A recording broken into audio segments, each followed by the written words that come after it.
नमस्कार दोस्तों, मैं आप सभी का अपने YouTube चैनल स्पाई ट्यूटोरियल में स्वागत करता हूं। उम्मीद करता हूं आप लोगों की तैयारी बहुत ही अच्छी चल रही होगी।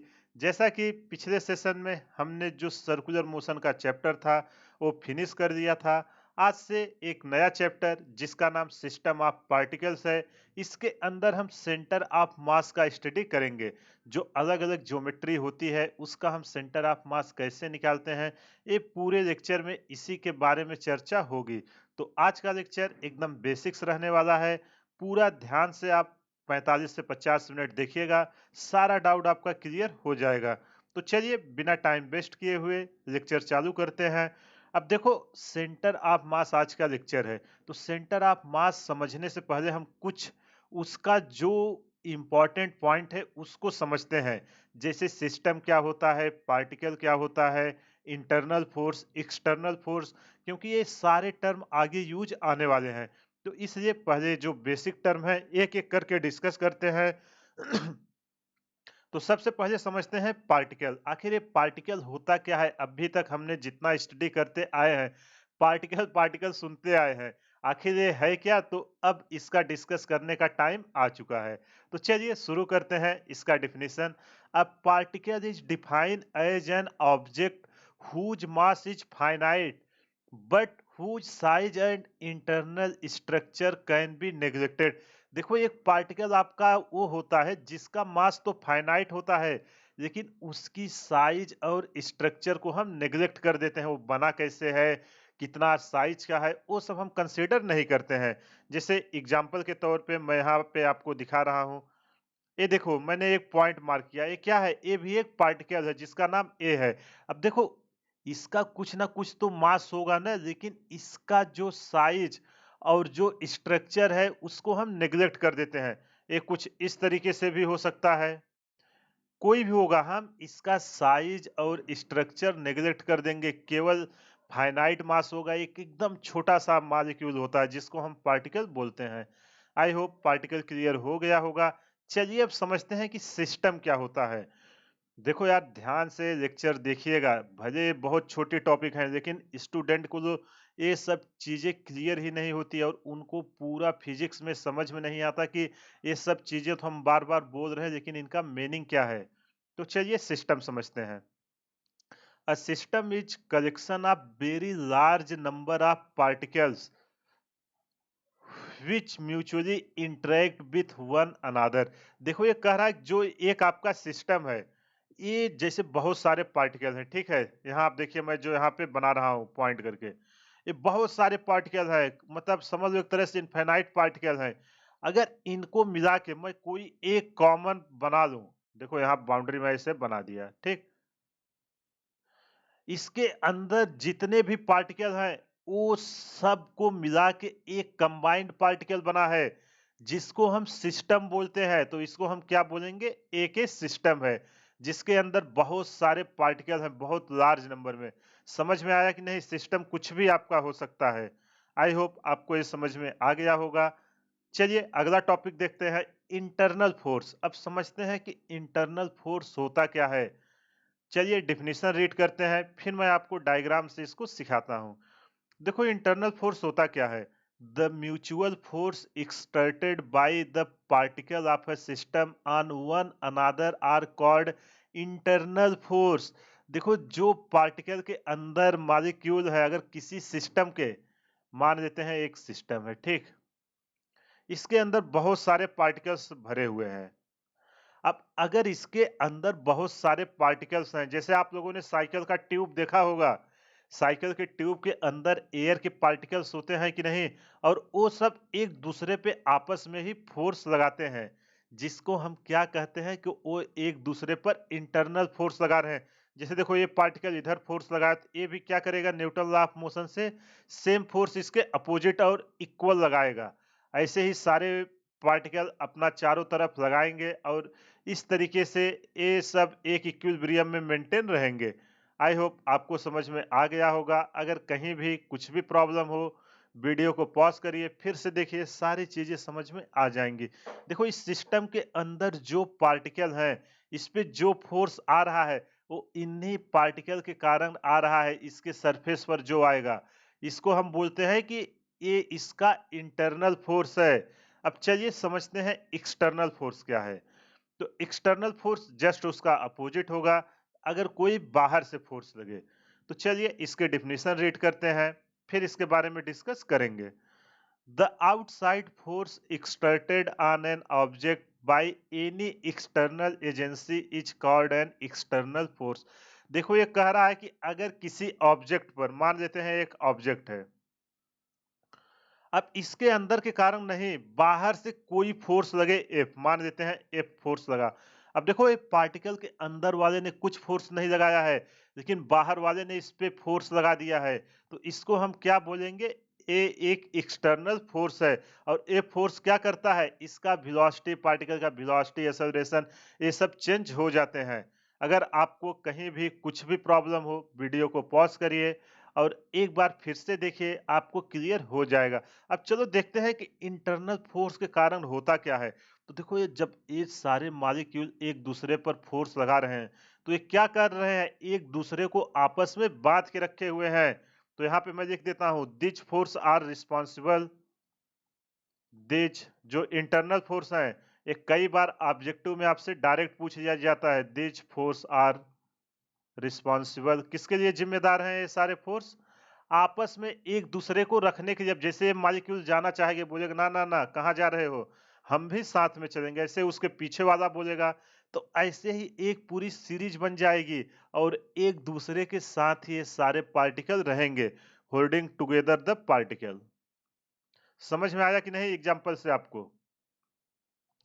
अगर कहीं भी कुछ भी प्रॉब्लम है, वीडियो को पॉज करिए, एक बार फिर से देखिए, सारा डाउट आपका क्लियर हो जाएगा। एज अ सिंगल ऑब्जेक्ट, अब देखो जब सारे मॉलिक्यूल आपस में बंधे हुए हैं, तो इसको हम बाहर से एक सिंगल ऑब्जेक्ट बोल सकते हैं कि नहीं? वही यहाँ पे बोल रहा है। आई होप आपको ये समझ में आ गया होगा। अब चलिए समझते हैं एक्सटर्नल फोर्स क्या क्या करता है। जब इस पे हमने फोर्स लगाया, अगर कोई बॉडी रेस्ट में है, Newton's law of motion, kinematics, dynamics हमने सब पढ़ा है, वहां जैसे ही फोर्स लगाते थे, तो बॉडी हमारा क्या होने लगती थी? मूव होने लगती थी किसी ना किसी स्पीड से। तो जो एक्सटर्नल फोर्स है वो किसके लिए जिम्मेदार है? यहां लिख देता हूं, इधर लिख देता हूं, इधर आपको दिख नहीं रहा होगा। फोर्सेस सच फोर्सेस चेंजेस, ये जो फोर्सेस हैं ये सब आपका क्या करेंगे? Changes of velocity of, changes of velocity of object. जो ये ऑब्जेक्ट है इसकी वेलोसिटी ये चेंज कर देगा। देखो ना समझ में आया हो, वीडियो को पॉज करिए, एक बार फिर से देखिए, आपको सारी चीजें समझ में आ जाएंगी। ये रहा सिस्टम ऑफ पार्टिकल की एकदम बेसिक सा टर्म, जिसका हम आगे आने वाले 2 लेक्चर में यूज करेंगे, तो यहाँ पे अच्छे से समझ लीजिए। चलिए अब आज का जो लेक्चर है, जिस नाम से ओपनिंग हुआ है, सेंटर ऑफ मास, उसको समझते हैं। अब यार आप सभी को पहले मैं एग्जांपल के थ्रू बताता हूं, फिर ये डायग्राम को एक्सप्लेन करूंगा। अब देखो आखिर सेंटर ऑफ मास होता क्या है। आप सभी लोगों के हाथ में अभी पेन होगी जो नोट्स बना रहे होंगे। अब उस पेन के एक साइड पर आप उंगली पर रखने की कोशिश कीजिए। जैसे ही उसको उंगली पर रखोगे, क्या वो होगा? टिकेगा? वो सीधा नीचे गिरने लगेगा, है कि नहीं? और अगर उसी पेन को आप बीच में जाके लगा के रखिए, तो वो पेन आपका बैलेंस होके रुक जाएगी। ऐसे देखिए कैमरे में, जब ऐसे बीच में रखोगे तो रुक जाएगी, लेकिन यहाँ साइड में रखोगे तो ऐसे गिरने लगती है। तो जहां पे रुक रहा है, बैलेंस हो रहा है, इसी पॉइंट को हम सेंटर ऑफ मास बोलते हैं। सेंटर ऑफ मास आपका वो पॉइंट होता है जहां पे पूरे ऑब्जेक्ट का मास हम वहां पे एज्यूम कर सकते हैं। तो अब आप इस डायग्राम को देखिए, एक आदमी है जो अपने हाथ में इसको लिया हुआ है, एक चिड़िया है। अब देखो इसको इसने क्या किया है, इस पॉइंट पे एक अंगुली से इसको रोका हुआ है। अगर ए भाई साहब अपनी अंगुली यहाँ पे लगाते जहां मैं मार्क कर रहा हूं, देखो ब्लू कलर से, तो क्या होता है? इस डायरेक्शन में नीचे चला जाता। क्यों? क्योंकि इसका मास इधर ज्यादा था और इधर कम था। लेकिन जैसे ही ये अंगुली यहाँ बीच में लाके लगाया, वो पॉइंट उसको एग्जैक्ट सेंटर ऑफ मास मिल गया, जिसके कारण बॉडी आपकी दोनों तरफ बैलेंस हो गई। एग्जाम्पल समझ में आया कि नहीं? अगर आपके पास पेन है, आप खुद करके देखिए, समझ में आ जाएगा। अब ये देखिए सेकेंड पॉइंट, अगर ये जो गर्ल्स है, इसको देखो एक पिन पे ये लेटी हुई है और इसका पूरा बॉडी बैलेंस है। अगर इसी पिन को हम यहाँ पे कर देते, देखो कलर चेंज कर रहा हूं, आप ध्यान से देखिएगा। अगर इस पिन को मैं यहाँ पे कर देता तो क्या होता आप बताइए? वो वाले पिन को भूल जाइए। तो इनका पैर तो ऊपर रहता लेकिन सर किधर चला आता? सीधा ये नीचे गिर जाती। अगर हम इस जगह पर पिन करते और इसके जैसे-जैसे हम घस आगे इसके मूव कराना पिन शुरू किए, हमें एक ऐसा पॉइंट मिला जहाँ पे इसका पूरा जो बॉडी का मास था वो बैलेंस हो गया। तो जिस पॉइंट पर ये बैलेंस हुआ है, उसी को हम बोलते हैं कि कोई भी ऑब्जेक्ट या बॉडी है उसका सेंटर ऑफ मास है। जहाँ पे देखो यूनिफॉर्मली जो मास डिस्ट्रीब्यूटेड है उसको हम एक पॉइंट पर अज्यूम कर सकते हैं। आई होप आपको समझ में आ गया होगा कि सेंटर ऑफ मास आखिर होता क्या है। अगर कुछ भी डाउट है वीडियो को पॉज करिए, एक बार फिर से देखिए, सारा डाउट आपको क्लियर हो जाएगा। चलिए अब इसकी डिफिनीशन रीड करते हैं। तो देखो सेंटर ऑफ मास के कुछ पॉइंट्स हैं। The centre of mass of a body is defined as a point where the entire mass of the body appears to be concentrated। देखो सेंटर ऑफ मास आपका किसी भी बॉडी का वो पॉइंट है जहां पर हम उसके सारे मास को अज्यूम कर सकते हैं। जैसा मैंने यहाँ पे आपको एक पेन का एग्जांपल दिया था ना, तो चलो यहाँ पे मैं वो पेन फिर से बनाता हूँ। ध्यान से देखिए,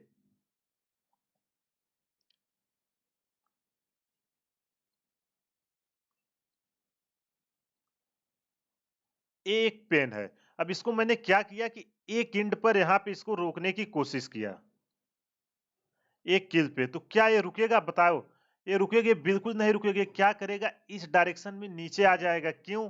क्योंकि इस साइड इसका मास ज्यादा है, इधर ज्यादा है और इधर मास बहुत ही कम है, जिसके कारण ये इक्विलिब्रियम में नहीं आएगी और ये नीचे गिर जाएगी। अगर हम इसी पॉइंट को यहाँ बीच में लाके लगाएं, चलो पेन मैं यहाँ फिर से बना रहा हूँ, इस बार छोटा बनाते हैं, जगह कम है। अब देखो क्या करते हैं कि जो ये हमने पिन इसके एकदम लेफ्ट साइड पे लगाया था, इसको जस्ट बीच में लाते हैं। आप लोगों के हाथ में पेन होगी, आप उंगली पर रखिए, पहले एक साइड को रखिए, देखिए पेन गिर जाएगी और फिर उसको बीच में कहीं एक जगह पे लाके खड़ा करने की कोशिश कीजिए। जैसे ही आप किसी एक पॉइंट पे ले आओगे तो ये पेन आपका बैलेंस हो जाएगा। तो इससे क्या समझ में आता है कि आपका जो ये पूरा मास था, अगर देखो यहाँ पे मान लेते हैं यहाँ पे M1 था, हर पॉइंट का अपना अलग अलग मास था। इधर M2 था, इधर M3 था, इधर M4 था, ऐसे ही M यूनिफॉर्मली से डिस्ट्रीब्यूटेड था। तो जिस पॉइंट पर बैलेंस हुआ है, यहाँ पर आपका क्या आया है? एक नेट मास है जहां पे हम सारा मास अज्यूम कर सकते हैं। इन सारे को हटा के इस जगह पर अगर हम बैलेंस करने के लिए लगाएं तो हमारा पेन बैलेंस हो जाएगा और उस पॉइंट को हम सेंटर ऑफ मास बोलते हैं। समझ में आया कि नहीं? चलिए दूसरा पॉइंट रीड करते हैं। It is the average position of all the parts of the system और it is the mean location of a distribution of mass in space. देखो अगर इस पेन पर कोई यूनिफॉर्मली मास डिस्ट्रीब्यूशन है तो जो सेंटर ऑफ मास का लोकेशन होता है वो इन सब का एवरेज होता है। जब सारे का हम एवरेज निकालेंगे, जो एवरेज आएगा उसी पॉइंट पर हमारा सेंटर ऑफ मास लोकेटेड होगा। अभी बहुत सारे क्वेश्चन करेंगे, सारा डाउट आपको क्लियर हो जाएगा, लेकिन क्वेश्चन करने से पहले फील आना जरूरी है। चलिए अगला पॉइंट देखते हैं। It is a point where force is usually applied that results in linear acceleration without any angular acceleration। देखो जो आपका सेंटर ऑफ मास है उस पे लीनियर acceleration का कोई इफेक्ट नहीं होता बिना एंगुलर acceleration को चेंज किए हुए। आई होप आपको ये समझ में आ गया होगा। अगर कहीं भी कुछ भी डाउट है वीडियो को पॉज करिए, एक बार फिर से देखिए, सारा डाउट आपका क्लियर हो जाएगा। देखो ये बहुत ही इंपॉर्टेंट टॉपिक है।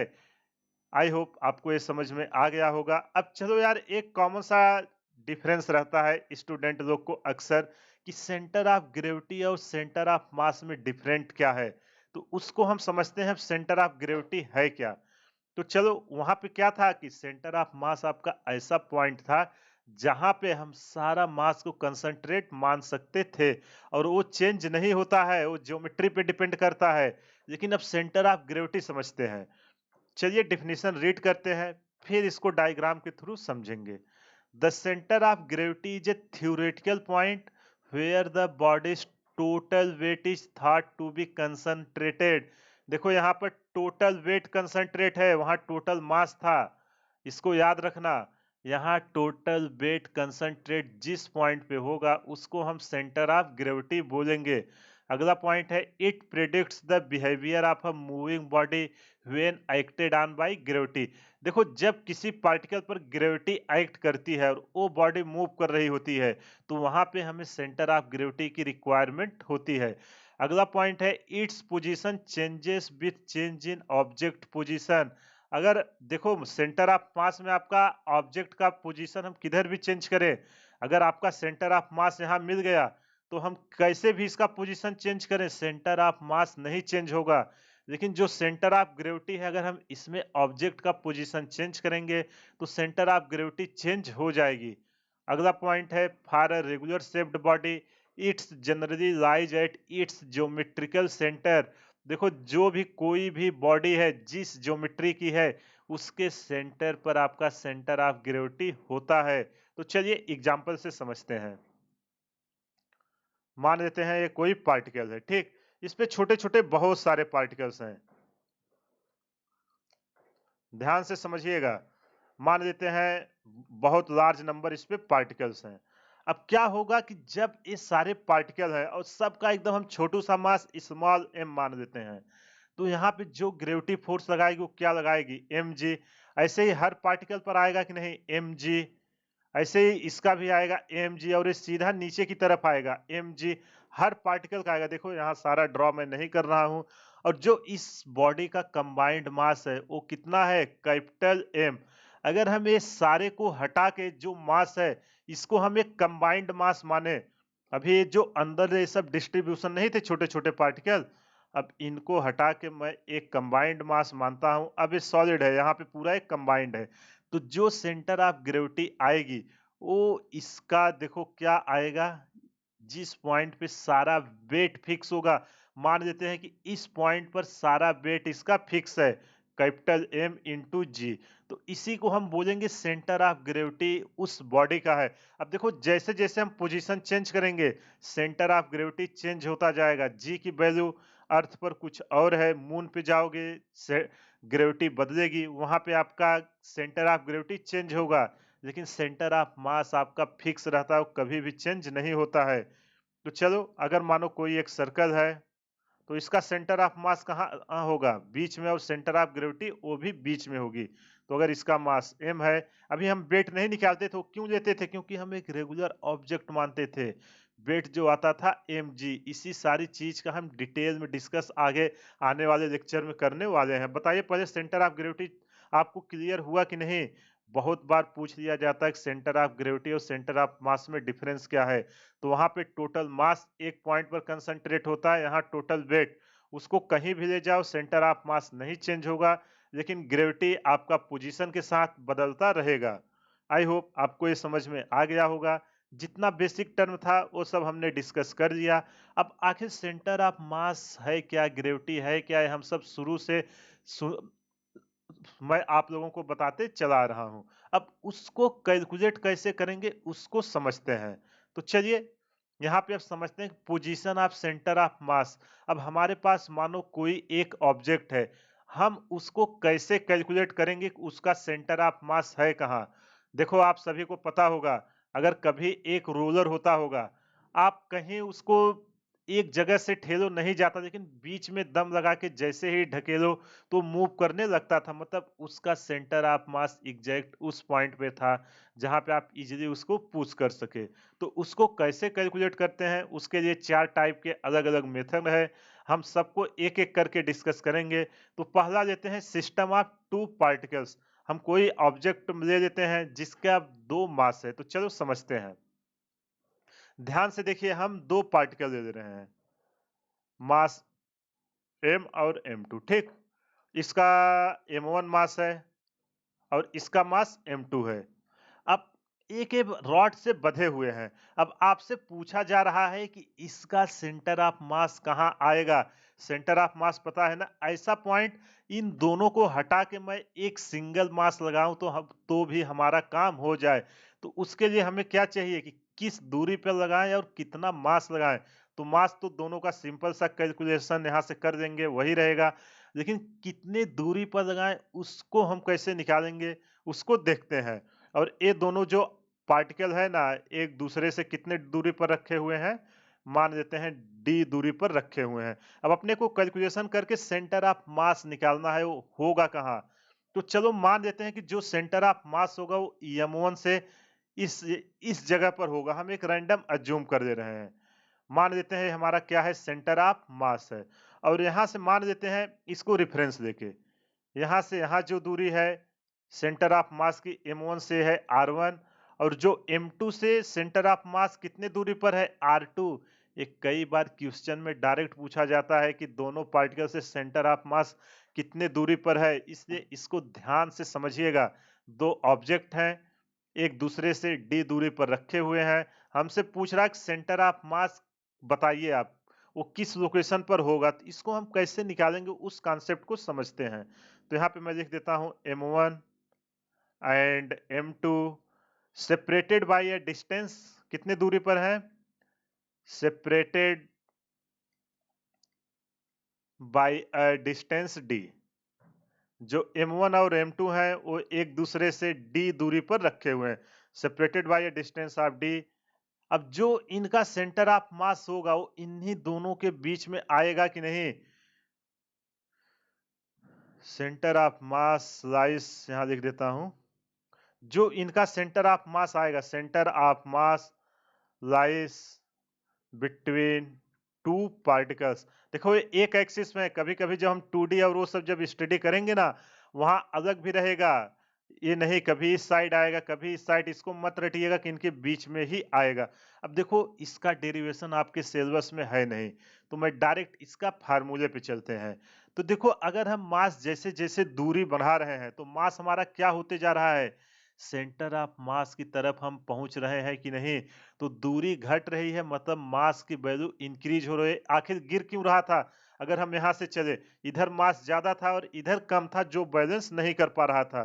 तो डिस्टेंस के साथ मास कैसे डिपेंड कर रहा है? यहाँ से आप देखो, जो आपका डिस्टेंस है वो मास के साथ इनवर्सली वेरी कर रहा है।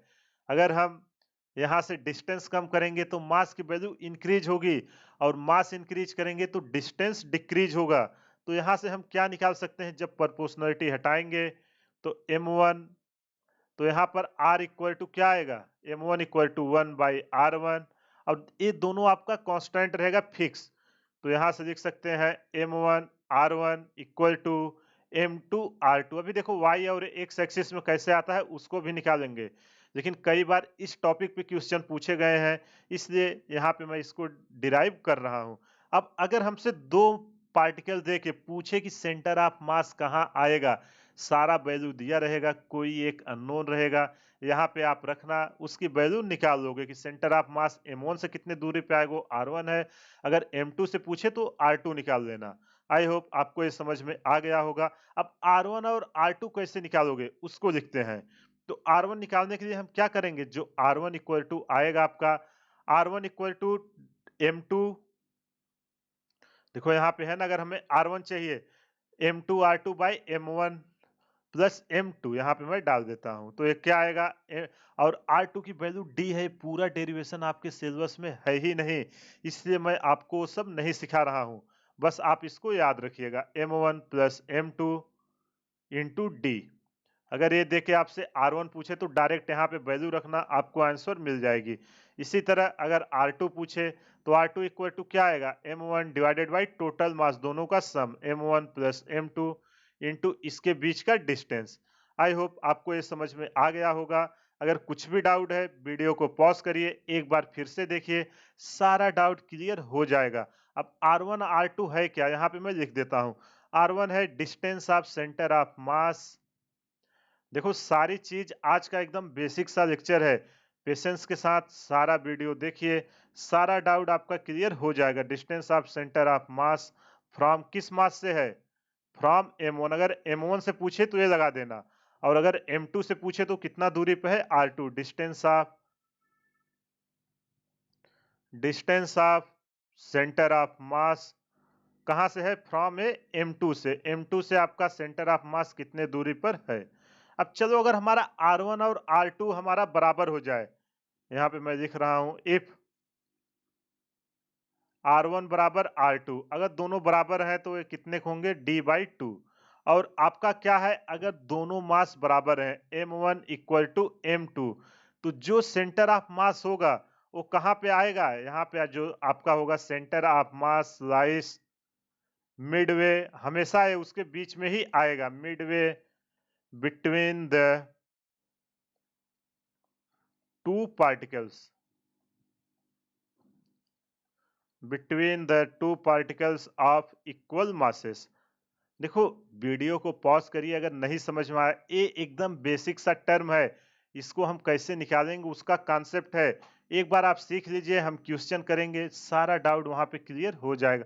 अब कभी कभी क्या होता है ना, एक्स और वाई एक्सिस में दे दिया जाता है, तो उसको हम कैसे निकालेंगे उसको यहाँ पे डिस्कस करते हैं। चलो एक पार्टिकल है, मान लेते हैं एक्स एक्सिस पर रखा हुआ है, ये रहा वाई एक्सिस और ये रहा आपका एक्स एक्सिस। पार्टिकल को ब्लू से दिखा देते हैं, एक पार्टिकल है M1 और दूसरा पार्टिकल है M2, तो इसका नाम दे देते हैं M1, इसका नाम दे देते हैं M2। ये O है जहां सेंटर से कितने दूरी पर रखा हुआ है पहला पार्टिकल, मान देते हैं यहां से यहां इसकी दूरी जो है, एक कलर दे देते हैं ग्रीन, x1 दूरी पर है, और जो M2 है वो कितने दूरी पर है, x2 दूरी पर है। आपसे अगर कभी पूछे कि इसका सेंटर ऑफ मास कितना आएगा, तो आप उसको कैसे निकालोगे, देखो ये एक्स एक्सिस पे है तो यहाँ वाई एक्सिस पे तो कुछ आएगा नहीं, वो कितना हो जाएगा, वो जीरो हो जाएगा, और सेंटर ऑफ मास जो आएगा वो इसके बीच में ही कहीं आएगा। देखो उसको मैं रेड से दिखा रहा हूं, और सेंटर ऑफ मास यहाँ उसको सी से लिख रहे हैं, और मान देते हैं यहाँ से जो आपका सेंटर है यहाँ से कितने दूरी पर है, XCM। अब अगर हमसे क्वेश्चन में पूछे कि पोजीशन ऑफ सेंटर ऑफ मास बताओ, तो आप कैसे लिखोगे, M1 M2 दो ऑब्जेक्ट दिए हुए थे, M1 की दूरी O से X1 थी और M2 की दूरी O से X2 थी। आपसे पूछे कि सेंटर ऑफ मास बताइए, तो मान देता हूं ये C पे इसका सेंटर ऑफ मास है, जिसको XCM से लिख रहे हैं। XCM इक्वल टू, तो हम क्या लिखेंगे, M1 X1 plus M2 X2। देखो ये बहुत ही इंपॉर्टेंट है, आगे आने वाले में सारा लेक्चर जो है वो आज के लेक्चर पे ही डिपेंड होने वाला है, इसलिए आप लोग इस लेक्चर को तो बिल्कुल मत छोड़िएगा, नहीं तो पूरे लेक्चर आपको प्रॉब्लम आने वाली है। अब चलो समझते हैं वाई एक्सिस का। अभी हमने जो माना वो सब किस पे था, एक्स पर। अब मान लेते हैं ए रहा एक्स, ये रहा वाई। अब हमारा दो पार्टिकल है, अब हम क्या कर रहे हैं, एक को वाई एक्सिस पे यहाँ रख दे रहे हैं और एक को यहाँ रख दे रहे हैं। इसको दे देते हैं नाम M1, इसको नाम दे देते हैं M2। यहाँ से यहाँ ये कितनी दूरी पर रखा हुआ है, मान लेते हैं Y1, और यहाँ से यहाँ इसकी दूरी कितनी है, Y2।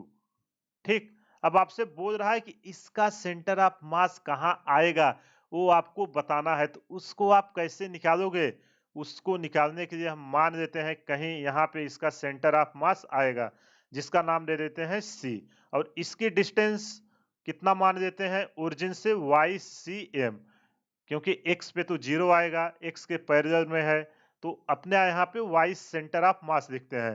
तो जो y सेंटर ऑफ मास आएगा तो क्या आएगा, M1 किधर दूरी है, Y1 डायरेक्शन में, Y1 plus M2 Y2 divided by total mass M1 plus M2। समझ में आया कि नहीं, कुछ नहीं है, इसको रटिएगा मत, समझ लीजिएगा, जिस डायरेक्शन में पूछे मास इनटू उसकी दूरी का मल्टीप्लाई प्लस, ऐसे जितने पार्टिकल पूछेंगे, अभी हम एक से ज्यादा रहे उसका भी आगे डिस्कस करने वाले हैं। यहाँ पे केवल दो पार्टिकल का था, इसलिए हमने अभी तक इतना ही डिस्कस किया है। चलिए अब इस पे एक क्वेश्चन करते हैं, तब आपको समझ में आएगा। इस क्वेश्चन को रीड करिए और खुद से ट्राई कीजिए, जब तक आप क्वेश्चन खुद से नहीं ट्राई करोगे आपको आइडिया नहीं लगेगा कि एग्जाम में क्वेश्चन सॉल्व कैसे करने हैं। नहीं कर पाते कोई बात नहीं, मैं सॉल्व कर रहा हूं, यहां से देखिए कि आपसे मिस्टेक्स क्या हो रही है। तो चलिए क्वेश्चन को रीड करते हैं। two particle of mass 1 kg and 2 kg are located at x equal to 0 and x equal to 3 meter. Find the position of their center of mass. देखो जो हमने अभी रीड किया वो केवल न्यूमेरिकल के फॉर्म में आ गया है। तो चलो यहाँ पे अपने को क्या बोल रहा है कि दो मास है, ठीक। एक मास यहाँ पे है, इसका वैल्यू कितना दिया हुआ है m इक्वल टू दिया है 1 kg, m1 मान देते हैं, m1 इक्वल टू 1 kg। अगला मास है, मान देते हैं m2 की वैल्यू कितनी दिया हुआ है 2 kg, और एक दूसरे से 3 मीटर की दूरी पर रखे हुए हैं। यहाँ पे इसका डिस्टेंस कितना है x इक्वल टू 0 मीटर, और यहाँ पे x इक्वल टू कितना है 3 मीटर। समझ में आया कि नहीं? अब हमसे पूछ रहा है कि इनका जो सेंटर ऑफ मास आएगा वो कहाँ पे आएगा, उसको आप कैसे निकालोगे। तो अभी हमने क्या स्टडी किया, मान लेते हैं इसका सेंटर ऑफ मास यहाँ पे आएगा, और यहाँ से जो दूरी आएगी सेंटर ऑफ मास की, इसको कितना आएगी xcm, ठीक। या चलो उसको हम xcm वाला आगे करेंगे। अब मान देते हैं m1 से जो दूरी आएगा, अगर हमसे m1 m2 से पूछे, मान देते हैं यहाँ से r1 आएगा, और r1 इक्वल टू अगर हम x मान दें, r1 इक्वल टू x, और ये पूरा दूरी 3 मीटर है। अगर हम r1 इक्वल टू यहाँ तक आपका x आया, तो जो बची हुई दूरी है वो कितना होगा, जो बची हुई दूरी है वो 3 माइनस x होगा। तो r2 की वैल्यू निकल के आई 3 माइनस एक्स। समझ में आया कि नहीं? यहाँ से यहाँ की दूरी 3 मीटर है, यहाँ तक अगर हमने x माना तो बची हुई दूरी कितना होगा, 3 में से x घटा देंगे, वो आया r2। तो हम इसको दोनों मेथड से ट्राई करते हैं, जो पहला देखे थे और दूसरा एक्स एक्सिस वाला। तो चलिए पहले पहले मेथड से ट्राई करते हैं।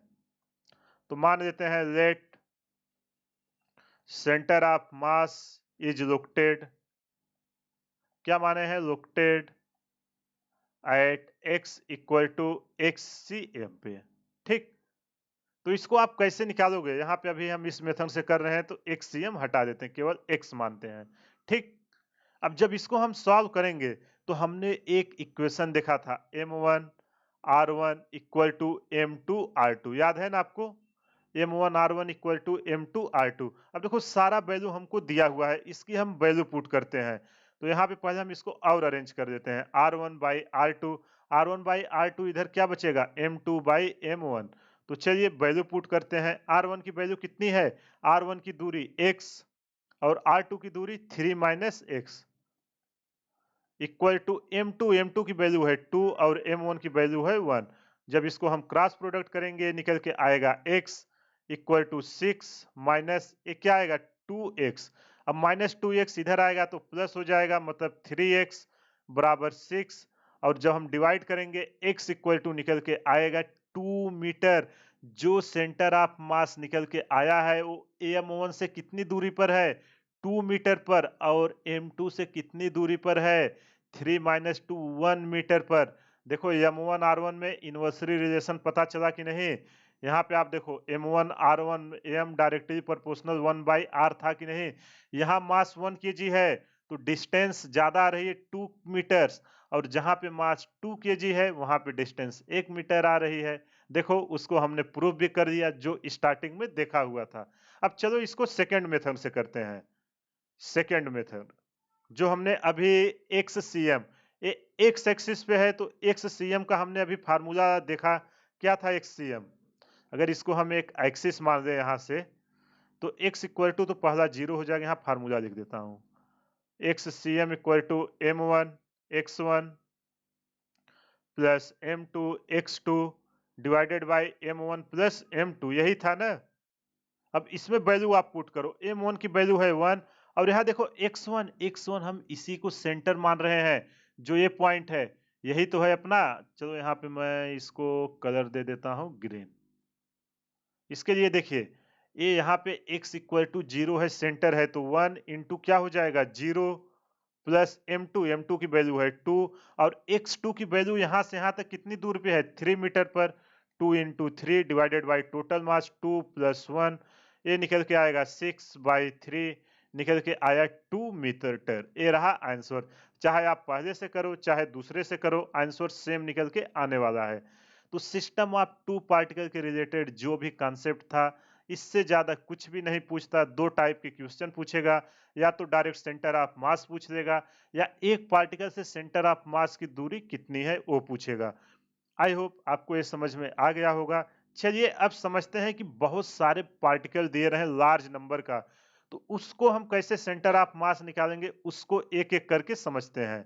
तो चलो उसके लिए मैं क्या करता हूं, मान लेता हूं पहले एक्सिस बना देते हैं। तीनों एक्सिस बना दे रहा हूं, ध्यान से देखिए। देखो ये ऐसा है ना, इसको आप समझ जाओगे, 2D भी, 2D वाला भी इसमें यूज होगा। अगर ये है तो यहाँ पे मान देते हैं वो, ये रहा जेड एक्सिस, ये रहा एक्स, और ये रहा आपका वाई। अब कोई एक बॉडी मान देते हैं, ठीक है, एक बॉडी मान लेते हैं। इस पे बहुत सारे मास हैं, लार्ज नंबर ऑफ मास हैं, तो इसको हम कोई दो तीन पार्ट यहाँ पे मार्क करते हैं। मान लेता हूं यहाँ पर है M1, ठीक, यहाँ पे है आपका चलो M2, ऐसे ही n नंबर आपके पार्टिकल इसमें भरे हुए हैं। ऐसे ही मान लेता हूं यहाँ पर है आपका Mn, और ये पूरे सिस्टम का जो कंबाइंड मास है वो कितना है, मान लेते हैं वो है एक आपका कैपिटल M, और जो कैपिटल M है वो इन सब का सम है, M1 प्लस M2। ऐसे इसमें कितना है, dot dot dot n particle है। समझ में आया कि नहीं? और ये जो आपका सेंटर है, यहाँ से पोजीशन वेक्टर सबका दिया हुआ है। तो चलो जो M1 का पोजीशन वेक्टर है, यहाँ पे देखो डॉट करके दिखा रहा हूं यहाँ से, इसको हम किस नाम से लिखते हैं, R1 वेक्टर से। जो O से M2 की दूरी है, जो M2 से O की दूरी है वो कितना है, वो है मान देते हैं हमारा कितना है, R2। एक मिनट, थोड़ा सा लाइन टेढ़ी हो गई है, ठीक। चलो यहां से ड्रॉ करते हैं एकदम स्ट्रेट। ये डिस्टेंस कितना मान लूं, R2 वेक्टर। ऐसे ही Rn है, तो इसको मान देते हैं यहां से कितना दूरी पर है। एक मिनट, लाइन देखो, ध्यान से पोजीशन समझिएगा। एक बार आप ये सब समझ गए ना, क्वेश्चन कैसा भी घुमा के दे, कॉन्सेप्ट यही रहने वाला है, आप उसको आसानी से कर दोगे। ये जो n पार्टिकल की दूरी है, ये कितनी दूरी पर है, आर एन वेक्टर। तो सारा मास हमको पता है, उसके छोटे छोटे पार्ट में डिवाइड कर दिए, और उनका पोजीशन वेक्टर हमको दिया हुआ है। अगर आपने वेक्टर चैप्टर नहीं देखा है, एक बार जाके देखिए, सारा डाउट आपका क्लियर हो जाएगा। अब आपसे पूछ रहा है कि ये जो एक पार्टिकल है, इन सारे मास का सेंटर ऑफ मास कहाँ होगा। सेंटर ऑफ मास का मतलब इन सारे का जो नेट रिजल्टेंट आ रहा होगा, किसी एक पॉइंट पर एक्ट कर रहा होगा। तो चलो मैं मान देता हूं जो हमारा सेंटर ऑफ मास आया, वो कुछ इस पॉइंट पर आया है, ठीक, इस जगह पर। इसको मैं क्या नाम दे दूं, C, ठीक। अब इसका डिस्टेंस जो है, देखो ये कलर मैं चेंज किया हूं, यहां से यहां मान देता हूं कितना आया है, पोजीशन वेक्टर R, किसका है, सेंटर ऑफ मास का, ठीक। मास तो हमको इजीली पता चल जाएगा, सारे मास का हम कंबाइंड कर देंगे, लेकिन किस जगह पर लगाना है वो हमें आइडेंटिफाई करना है। उसके लिए हम आर सेंटर ऑफ मास यहाँ पे लिख दिए हैं। अब इसी को हमें कैलकुलेट करना है। समझ में आया कि नहीं, क्या हुआ है? चलो मैं अगला स्लाइड ऐड करता हूँ और वहां पे लिख देता हूँ जो यहाँ यहाँ किया हूँ। तो देखो क्या किया हूँ कि आपसे यहाँ मान लिया कंसीडर, देखो यार इसको नोट कर देना, कंसीडर अ सिस्टम जिसमें कितने पार्टिकल थे, सिस्टम ऑफ एन पार्टिकल। कोई एक सिस्टम है जिसमें एन पार्टिकल बने हुए हैं, ठीक। और इनका जो मास है, हैविंग मासेस, एन टाइप का सबका अपना अलग अलग मास है, जैसे M1 M2, अगर एन पार्टिकल हैं ऐसे डॉट डॉट डॉट Mn तक हैं। यहां तक कुछ डाउट है तो बोलो। और इनका पोजीशन वेक्टर भी दिया हुआ है, अलोंग पोजीशन वेक्टर। देखो सबका पोजीशन वेक्टर दिया हुआ था ना, हमने निकाल लिया पोजीशन वेक्टर। क्या है position vector, R1 vector, R2 vector, ऐसे जितने सारे पार्टिकल रहेंगे, हमने माना है कि n नंबर के पार्टिकल हैं, Rn वेक्टर, ठीक है। और ये किसके रिलेटिव में दिए गए हैं, रिलेटिव टू, देखो पोजीशन वेक्टर तो यार किसी के रिलेटिव में हम लिखते हैं, relative to the origin O। समझ में आया कि नहीं? जो वहां पे मैंने एक्सप्लेन किया यहाँ वर्ड में भी उसको लिख दिया हूं, ध्यान से आप समझिएगा। अब जो इस सिस्टम का है, मान लेते हैं जो टोटल मास है, टोटल मास कितना होगा इस सिस्टम का, हमने माना था m, total mass of system equal to क्या है, m। और m की वैल्यू क्या निकल के आई थी, जो छोटू छोटू मास थे उन सबका सम ही तो होगा total mass, m1 plus m2। ऐसे मान लेते हैं कितने पार्टिकल थे, mn तक, ठीक। सबका सम करेंगे, हमें इस सिस्टम का टोटल मास निकल के आ जाएगा। अब हमसे पूछ रहा है पोजीशन वेक्टर, तो यहाँ पे मैं मान लेता हूँ, कलर चेंज करता हूँ, द पोजीशन वेक्टर, इसको क्या माने हैं, R C, the position vector, इसको R vector C O M से लिखते हैं। इसका मतलब क्या है कि सेंटर ऑफ मास का position vector C O M of the centre of mass of the system, of the centre of mass of the system. अगर कुछ भी डाउट है, वीडियो को पॉज करिए, एक बार फिर से देखिए, सारा डाउट आपका क्लियर हो जाएगा। देखो एकदम बेसिक कॉन्सेप्ट, अगर ये सब आप नहीं समझ पाए तो आगे हम जितना भी प्रॉब्लम्स डिस्कस करने वाले हैं पूरे चैप्टर में, आपको कुछ भी समझ में नहीं आएगा। इसलिए मैं इतना आराम से चीजें एक्सप्लेन कर रहा हूं कि आपको कहीं भी कुछ भी प्रॉब्लम ना आए। इसलिए ध्यान से केयरफुल होकर देखिए। तो अगर हमें आर सेंटर ऑफ मास लिखना है, सेंटर ऑफ मास का पोजीशन वेक्टर, तो उसका फार्मूला होता है डायरेक्ट, हम यहाँ लिखते हैं। इसका डेरिवेशन आपके सिलेबस में है नहीं, इसलिए मैं डायरेक्ट उसको लिख रहा हूँ।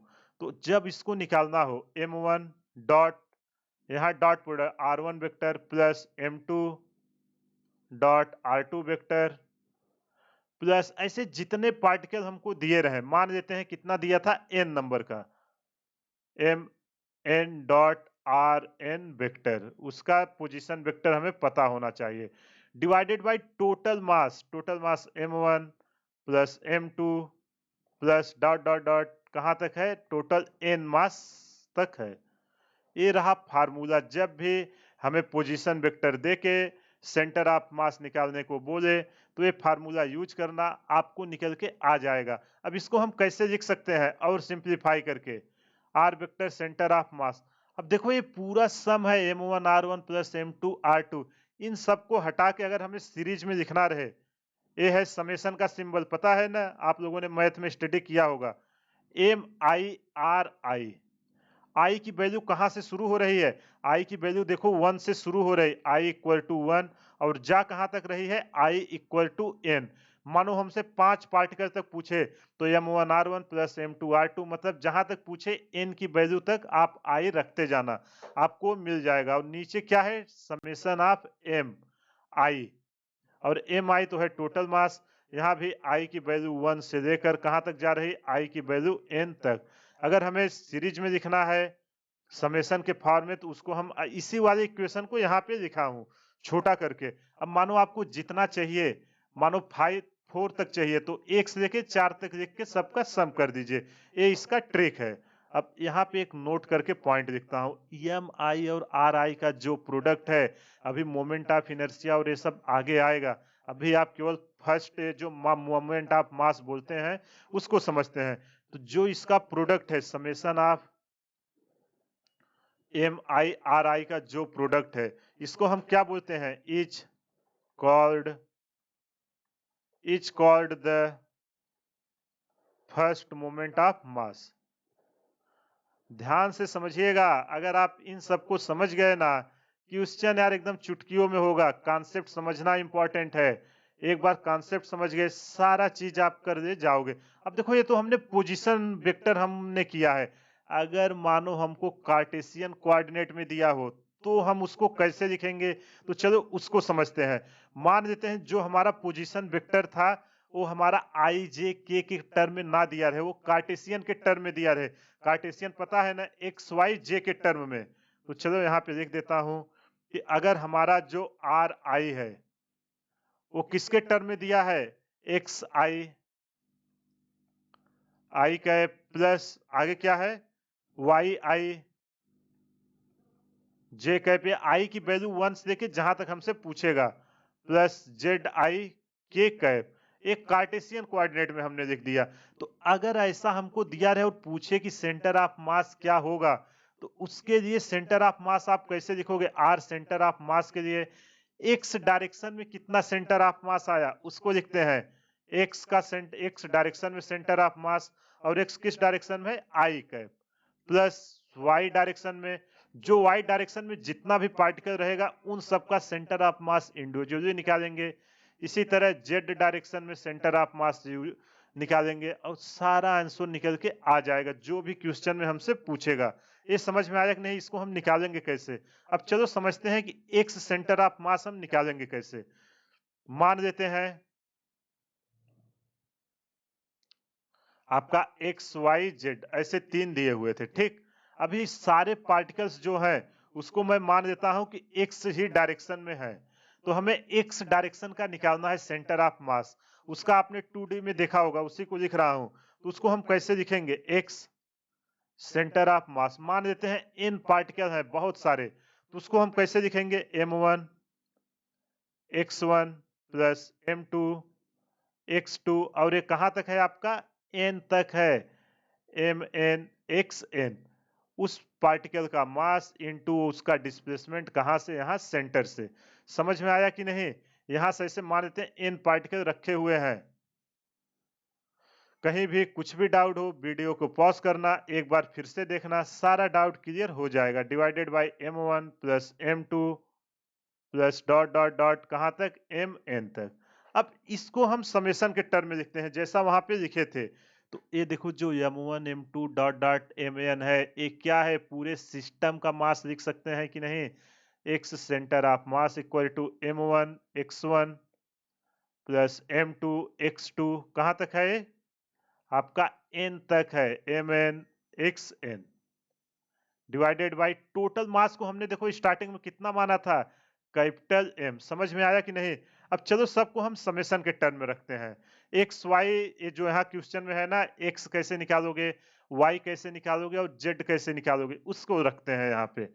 तो एक्स सेंटर ऑफ मास को मैं क्या लिख सकता हूँ? X centre of mass, summation का सिंबल एम आई एक्स आई, आई की वैल्यू कहां से कहां तक जा रही है? आई इक्वल टू 1 से लेके आई इक्वल टू n तक, जहां तक हमसे पूछा रहे। डिवाइडेड बाई क्या रख देता हूं? Total mass. इसी तरह अगर हमसे y का सेंटर ऑफ मास पूछे तो क्या करेंगे? जैसा हमने x में किया ना, सिमिलर हम y में कर देंगे। तो यहाँ आएगा एम आई वाई आई। आई की वैल्यू कहां से कहां तक जा रही है? 1 से लेके आई की वैल्यू आपकी n तक जा रही है, डिवाइडेड बाई टोटल मास। इसी तरह अगर z का सेंटर ऑफ मास पूछे तो z का centre of mass summation of I equal to 1 से लेके आई इक्वल टू n तक M I dot Z I, divided by total mass. ये रहा इसके बारे में, जो हमसे क्वेश्चन में पूछेगा हम उसको उस हिसाब से आइडेंटिफाई कर देंगे। समझ में आया कि नहीं?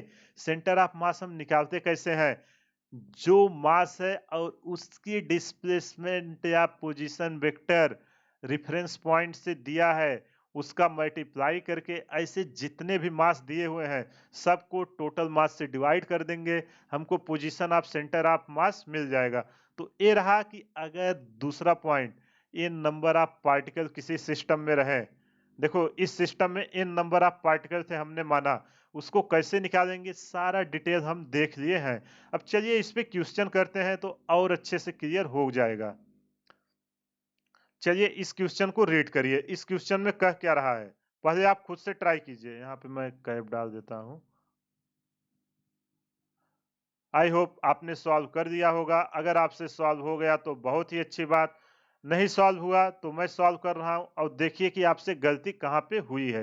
देखो जो हमने रीड किया सारा उसी के बारे में है, वही जो हमने अभी पीछे फार्मूले लगाए हैं उसी का यूज करूंगा और आप देखना तुरंत आंसर निकल के आ जाएगा। तो चलिए क्वेश्चन को रीड करते हैं। क्वेश्चन रीड करते समय आप समझिए, स्टार्टिंग का क्वेश्चन है, क्या दिया है और हम फार्मूले को कैसे यूज करेंगे। एक बार आप फार्मूले को यूज करना सीख गए, फिर क्वेश्चन में कैसे भी कुछ भी घुमा के दे आप आराम से कर लोगे। तो चलो इसको रीड करते हैं।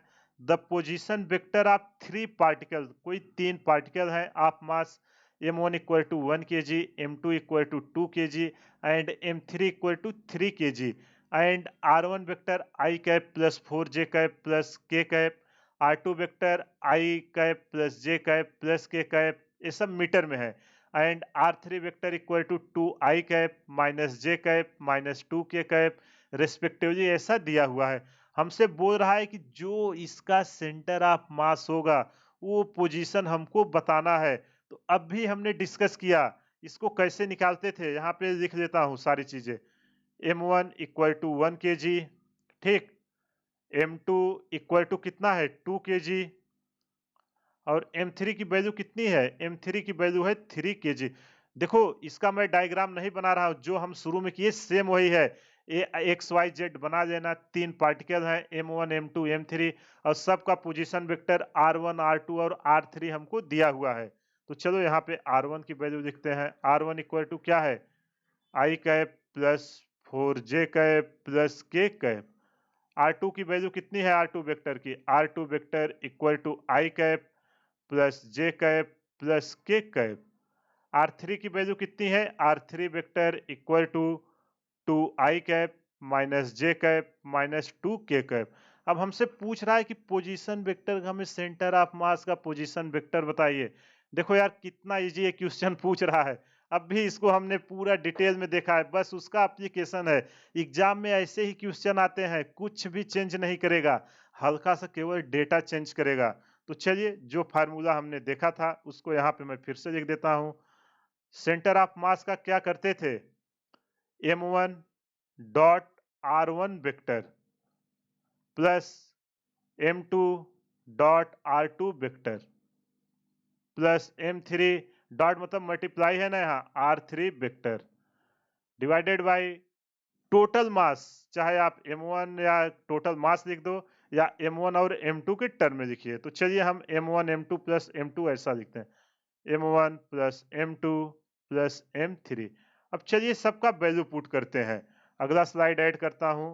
R सेंटर ऑफ मास कैसे लिखेंगे, R centre of mass, M1 की वैल्यू है 1 और मल्टीप्लाई कितने का हो रहा है I cap plus 4J cap plus K cap. इसके बाद क्या है, प्लस M2 R2, M2 की वैल्यू है 2 और R2 की वैल्यू जो हमको दिया हुआ है प्लस 2, यहाँ पे मल्टीप्लाई होगा R2, R2 की value I cap plus J cap plus K cap. I cap यहाँ भी मैं डॉट कर देते हैं, I cap plus J cap plus K cap. इसी तरह M3 की वैल्यू है 3 मल्टीप्लाई R3 की value 2I cap minus J cap minus 2K cap, 2I cap minus J cap minus 2K cap. समझ में आया कि नहीं, M1 R1 जैसा दिया था हमने वैसा लिख दिया, divided by total mass 1 plus 2 plus 3। समझ में आया कि नहीं। अब हमें इसको सॉल्व करना है डॉट प्रोडक्ट करके। 1 का अगर एक कांस्टेंट टर्म है अंदर हम करेंगे तो सिमिलर मल्टीप्लाई होगा कि नहीं। अगर आपने वेक्टर का मेरा लेक्चर नहीं अटेंड किया है तो मैथमेटिकल टूल का मैंने एक प्लेलिस्ट बनाया हुआ है, वहाँ पे वेक्टर के 2 से 3 लेक्चर हैं, जाके एक बार उसको देख लीजिए। वहाँ वेक्टर का एडिशन, सब्ट्रैक्शन, क्रॉस प्रोडक्ट और डॉट प्रोडक्ट सबको मैंने डिटेल में डिस्कस किया हुआ हूँ, क्योंकि ये जो 2 चैप्टर होने वाले हैं इसमें वेक्टर का बहुत ही ज्यादा यूज होने वाला है। अब चलो जब 1 का हम अंदर मल्टीप्लाई कराएंगे तो क्या आएगा, I cap plus 4J cap plus K cap. इसी तरह जब हम 2 का अंदर मल्टीप्लाई कराएंगे, ओपन करते हैं, 2I cap plus 2J cap plus 2K cap plus 3 का कराते हैं, 3 दूना 6, 6I cap plus minus sign के साथ कराते हैं, देखो ये प्लस है माइनस तो माइनस हो जाएगा, 3J कैप, ये भी प्लस है माइनस तो माइनस हो जाएगा, 3 दूना कितना आ जाएगा 6K डिवाइडेड बाय टोटल मास, नीचे टोटल मास कितना है 2 1 3 3 6। तो चलो इसको सॉल्व करते हैं। अब वेक्टर का एडिशन पता है ना, सेम नेचर को सेम के साथ ऐड करेंगे। तो पहले I को एक साथ करो, J को एक साथ और K को एक साथ।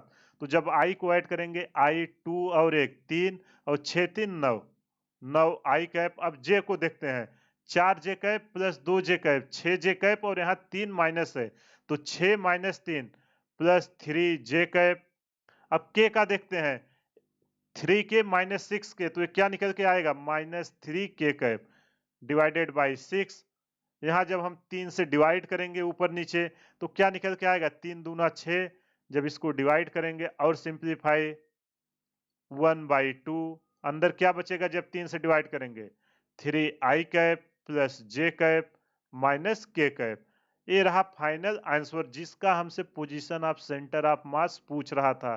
समझ में आया कि नहीं? कुछ नहीं था, बेसिक सा कैलकुलेशन था और उसका एडिशन हमने किया वेक्टर का। देखो आज हमने जितना लेक्चर डिस्कस किया हूँ उसको आप अच्छे से रिवाइज कर देना, क्योंकि अगला लेक्चर जो होगा वो इसी का एप्लीकेशन होगा। वहां जो मास होगा वो कंटिन्यूअस होगा, जैसे रॉड हुआ, रिंग हुआ, किसी का भी सेंटर ऑफ मास निकालना, वो सब हम अगले लेक्चर में देखेंगे। क्योंकि अगर इसमें लूंगा तो वीडियो बहुत ही लंबा हो जाएगा। आज का जो था एकदम बेसिक टर्म था। जब तक ना समझ में आए तब तक इसको अच्छे से स्टडी करिएगा। 2 से 3 बार देखेंगे, सारा डाउट आपका क्लियर हो जाएगा। आई होप आपको सारा टॉपिक समझ में आ गया होगा जो भी हमने डिस्कस किया।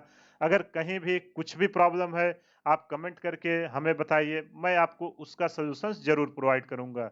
या आपका कोई क्वेश्चन है आप कमेंट बॉक्स में डालिए, या हर वीडियो के डिस्क्रिप्शन में मैं टेलीग्राम का लिंक डालता हूं, वहां पे भी आप डाल सकते हैं टेलीग्राम पे, मैं आपको उसका सॉल्यूशन जरूर प्रोवाइड करूंगा।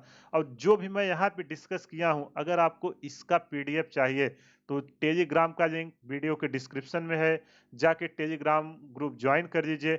हर लेक्चर के बाद मैं ये पीडीएफ वहाँ पे शेयर कर देता हूँ, वहाँ से आप इसको डाउनलोड कर सकते हो। तो चलिए इसी के साथ आज का सेशन समाप्त करते हैं। अगर आप हमारे चैनल से फिजिक्स स्टडी कर रहे हैं तो वीडियो को लाइक करें और कमेंट करके बताएं कि आपको ये वीडियो कैसा लग रहा है या इसमें और क्या-क्या इम्प्रूवमेंट की ज़रूरत है। और मैं आपको गारंटी दे रहा हूँ जितना मैं आपको सिखा रहा हूँ आपने उतना सीख लिया। आपका फिजिक्स में एक सिंगल क्वेश्चन भी गलत नहीं होगा। अगर आपको देखना है तो आप देख सकते हो जो जेईई मेन 2024 का एग्जाम हुआ उसमें जो भी क्वेश्चन आए थे वो सारे क्वेश्चन हमारे नोट से ही आए थे। आपको यकीन ना हो मैंने प्लेलिस्ट बनाया हुआ है, आप जाके उन सबको देख सकते हो। और मैं फिर बोल रहा हूँ जो नीट और जेई का भी मई और अप्रैल में एग्जाम होगा वो भी क्वेश्चन नोट से ही आएंगे, केवल डेटा चेंज रहेगा।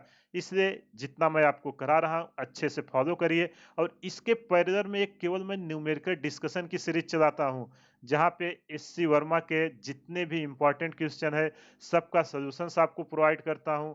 इसके अलावा पीवाईक्यू आपका जो जेई या नीट में पूछे गए हैं पिछले 3 से 4 सालों में वो सारे क्वेश्चन डिस्कस करता हूँ।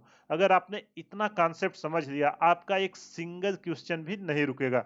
और यार अगर मैं आप लोगों के लिए इतना कर रहा हूँ बस बदले में एक ही चीज चाहते हैं कि इस वीडियो को आप ज्यादा से ज्यादा शेयर करिए ताकि उन स्टूडेंट तक पहुंचे जिसको इनकी जरूरत है। बहुत सारे स्टूडेंट ऐसे हैं जो पैसों के अभाव में अच्छी कोचिंग नहीं ज्वाइन कर पाते हैं, उनकी तैयारी अधूरी रह जाती है। तो ऐसा कोई भी स्टूडेंट है आप ये वीडियो उसको शेयर कीजिए, मैं गारंटी दे रहा हूँ फिजिक्स में उसका एक भी क्वेश्चन नहीं रुकेगा। और इतना मेहनत आप लोगों के लिए करते हैं तो अगर वीडियो देखते हैं तो एटलीस्ट सब्सक्राइब कर दिया करिए, इससे जो और स्टूडेंट आएंगे उनको हेल्प होगा। देखो मेरा तो चलिए इसी के साथ आज का सेशन समाप्त करते हैं। कमेंट करके जरूर बताइएगा वीडियो आपको कैसा लगा।